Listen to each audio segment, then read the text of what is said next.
सुरगाणा तालुक्यात दिनांक 11 ते 21 ऑगस्ट 2026 दरम्यान महाराष्ट्र राज्य शालेय शिक्षण आणि क्रीडा विभाग, महाराष्ट्र राज्य क्रीडा व युवक सेवा पुणे तसेच जिल्हा क्रीडा अधिकारी कार्यालय नाशिक यांच्या संयुक्त विद्यमाने तालुकास्तरीय 14, 17, 19 वर्षांखालील मुला-मुलींच्या खो खो स्पर्धांचे आयोजन करण्यात आले।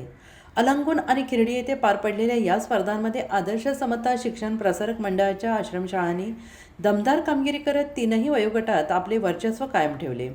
तालुका क्रीडा अधिकारी श्री सर्वेश देशमुख आणि स्पर्धेचे संयोजक श्री GN सदगीर यांच्या मार्गदर्शनाखाली या स्पर्धा उत्साहपूर्ण वातावरणात पार पडल्या। या स्पर्धेचे उद्घाटन संस्थापक तथा माजी आमदार कॉम्रेड JP गावित यांच्या हस्ते करण्यात आले। अलंगून, भेगू आणि खिरडीच्या संघांचा शानदार विजय।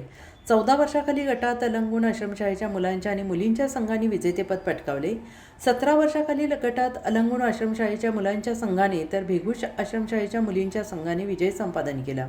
19 वर्षाखाली गटातही अलंगून आश्रमशाळेच्या मुलांच्या संघाने आणि खिरडी आश्रमशाळेच्या मुलींच्या संघाने दमदार खेळाचे प्रदर्शन करत विजेतेपद मिळवले।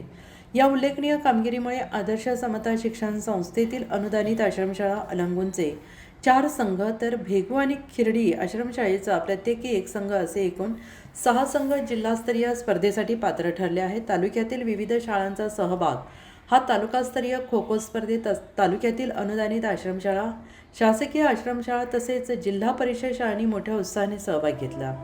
विविध शाळांच्या खेळाडूंनी उत्कृष्ट खेळाचे प्रदर्शन करत स्पर्धेची रंगत वाढवली। मात्र दरवर्षीप्रमाणे यंदाही आदर्श समता शिक्षण प्रसारक मंडळाच्या आश्रमशाळांनी आपल्या उत्कृष्ट क्रीडा परंपरेची पुनरावृत्ती करत विजयाचा दबदबा कायम राखला।